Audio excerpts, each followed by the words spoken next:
Oke, selamat pagi buat teman-teman. Kami dari kelompok 4 ingin mempresentasikan PSAK 71, 50, dan 55.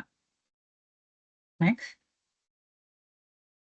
Dengan anggota terdiri dari 4 orang. Yang pertama, saya sendiri dengan Zafira Aska dengan NIM 2022 50365. Selanjutnya ada Salma Hairuna dengan NIM 2022 50267. Selanjutnya ada Olive dengan NIM 2022 50009 dan yang terakhir ada Prayoga Dwi Nugraha dengan NIM 2022 50378. Next. Oke, yang pertama kita masuk ke PSAK 71. Di sini ada instrumen keuangan. Jadi di dalam instrumen keuangan ini ada klasifikasi aset dan liabilitas keuangan.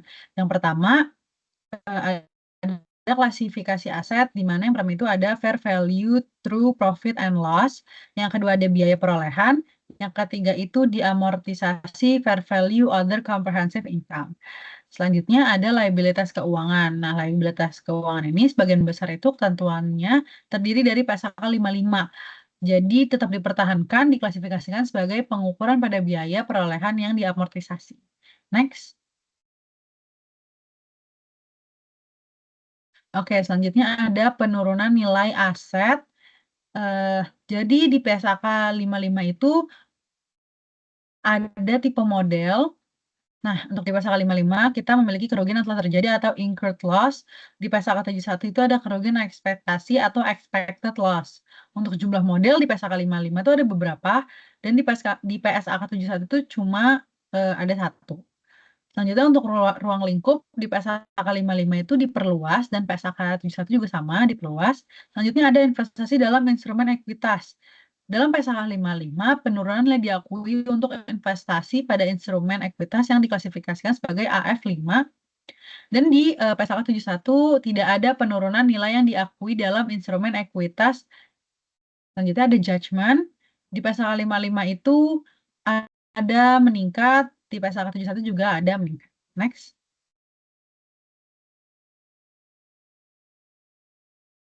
Oke, untuk akuntansi selanjutnya ada akuntansi lindung nilai. Jadi perbedaan PSAK 55 dan PSAK 71. Nah, yang pertama itu ada risk component as eligible hedge item. Untuk di PSAK 55 itu kalau kalian bisa lihat ada financial item dan all items untuk PSAK 71.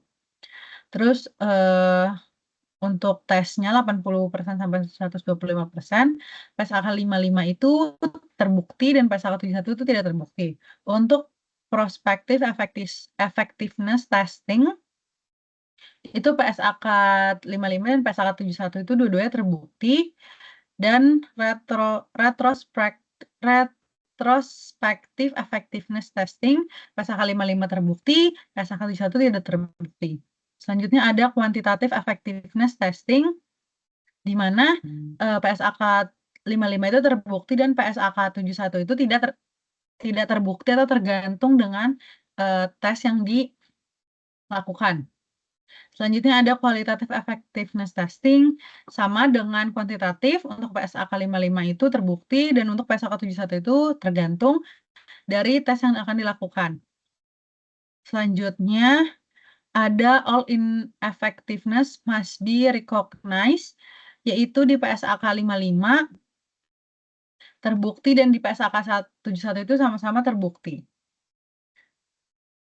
Selanjutnya ada accounting for cost of hedging, di mana PSAK 55 itu tidak terbukti dan PSAK 71 itu terbukti. Selanjutnya ada rebalancing of hedge ratio, di mana PSAK 55 tidak terbukti dan PSAK 71 itu terbukti. Selanjutnya ada di destination. Untuk PSAK 55 itu terbukti, untuk PSAK 71 itu tidak terbukti. Selanjutnya yang terakhir ada discontinuation, di mana PSAK 55 itu terbukti dan PSAK 71 itu terbukti. Next. Oke, selanjutnya ada PSAK 55. Kita masuk ke instrumen keuangan atau penyajian. Next.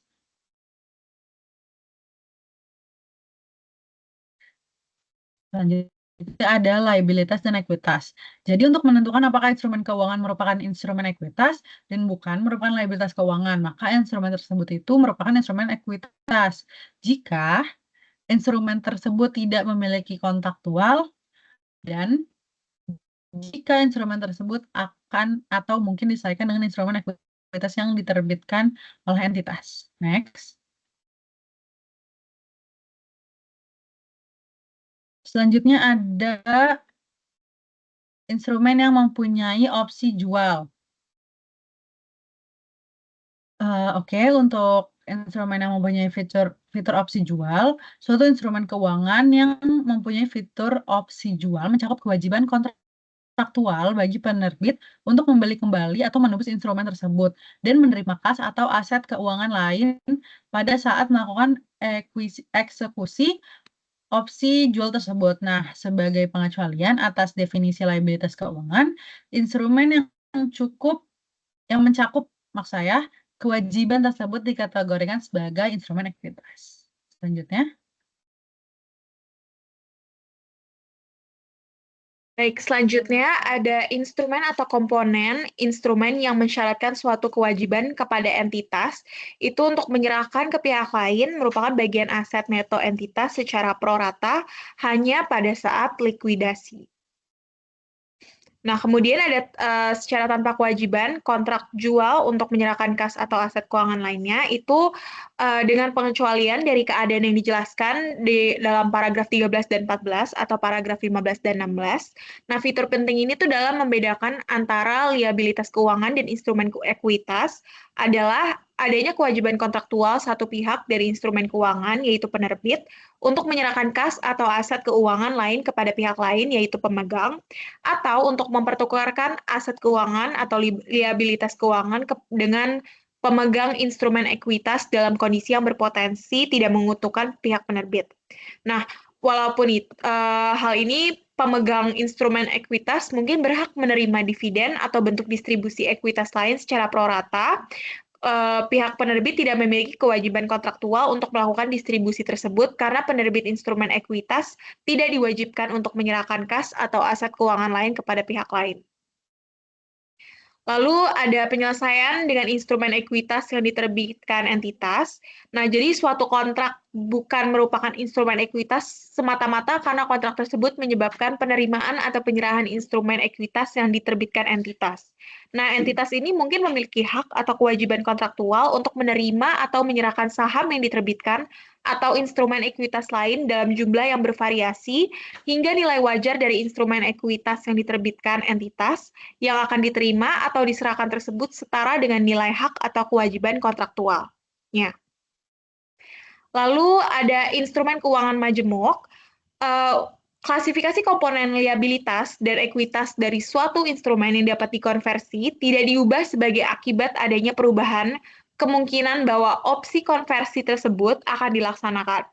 Meskipun jika pelaksanaan opsi tersebut akan menguntungkan secara ekonomi bagi beberapa pemegangnya. Nah, pemegang instrumen ini mungkin tidak selalu bertindak sebagaimana yang diperkirakan karena contohnya, konsekuensi pajak yang timbul akibat konversi yang dilakukan mungkin berbeda-beda di antara pemegang. Lalu ada aset keuangan dan liabilitas keuangan. Nah, mata uang, hal ini kas, adalah aset keuangan karena merupakan alat tukar dan karenanya menjadi dasar bagi pengukuran dan pengakuan seluruh transaksi dalam laporan keuangan. Nah, untuk setoran tunai pada bank atau institusi keuangan serupa adalah aset keuangan karena memberikan hak kontraktual bagi deposan untuk memperoleh kas dari institusi tersebut atau untuk melakukan penarikan melalui cek atau instrumen serupa untuk melunasi liabilitas keuangannya kepada kreditor. Nah, kemudian ada transaksi yang dilakukan oleh pemegang instrumen selain pemilik entitas. Untuk pemegang instrumen keuangan yang mempunyai fitur opsi jual atau instrumen yang mensyaratkan kewajiban kepada entitas untuk menyerahkan ke pihak lain merupakan bagian aset neto entitas secara prorata hanya pada saat likuidasi dapat melakukan transaksi dengan entitas dalam peran selain pemilik entitas.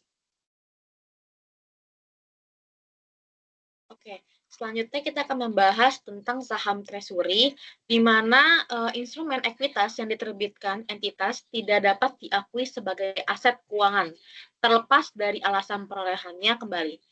Di paragraf 36 mensyaratkan entitas yang memperoleh kembali instrumen ekuitasnya itu untuk mengurangkan instrumen ekuitas tersebut dari ekuitas. Namun, jika entitas memegang ekuitas miliknya untuk kepentingan pihak lain, misalnya institusi keuangan yang memegang ekuitas miliknya untuk kepentingan klien, maka akan terdapat hubungan keagenan dan sebagai akibatnya instrumen tersebut tidak termasuk dalam laporan posisi keuangan entitas. Next.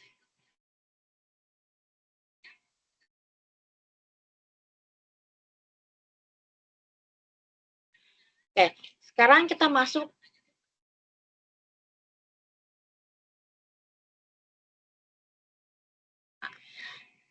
di mana kita lihat di sini ada tujuannya di PSAK 77 bertujuan untuk mengatur tentang prinsip pengakuan dan pengukuran aset keuangan, liabilitas keuangan, dan kontrak pembelian atau penjualan item non-keuangan. Next. Akuntansi lindungi nilai. Yang pertama ada komitmen pasti adalah perjanjian untuk meningkatkan untuk mempertukarkan sumber daya. Yang kedua ada perakiraan transaksi, adalah transaksi masa depan yang belum mengikat tetapi tidak diantisipasi. Yang ketiga, adanya instrumen lindungi nilai adalah derivatif yang telah ditetapkan untuk tujuan lindungi nilai dan non-derivatif yang telah ditetapkan untuk tujuan lindungi nilai. Next.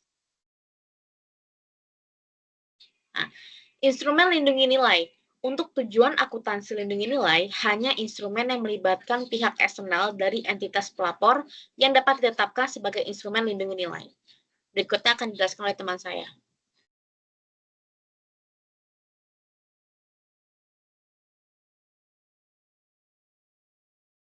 Selanjutnya, instrumen lindung nilai. Yang pertama, ada item keuangan. Jadi, aset keuangan atau liabilitas keuangan merupakan item yang dilindungi nilai terhadap resiko yang berkaitan hanya dengan sebagian dari arus kas atau nilai wajar. Yang kedua, yaitu non-keuangan. Jika item yang dilindungi nilai merupakan aset non-keuangan atau liabilitas non-keuangan, maka item tersebut ditetapkan sebagai item yang dilindungi nilai. Next. Jadi, suatu hubungan lindung nilai memenuhi kualifikasi akuntansi lindung nilai jika kondisi tersebut memenuhi beberapa syarat. Yang pertama, pada saat dimulainya lindung nilai terdapat penetapan dan pendokumentasian formal atas hubungan lindung nilai dan tujuan manajemen. Dan yang kedua, lindung nilai diperkirakan akan sangat efektif. Yang ketiga, terdapat exposure perubahan arus kas yang dapat memenuhi laba rugi. Yang keempat, ada efektivitas lindung nilai dapat diukur secara Anda. Dan yang kelima, lindung nilai dinilai secara berkesinambungan. Next.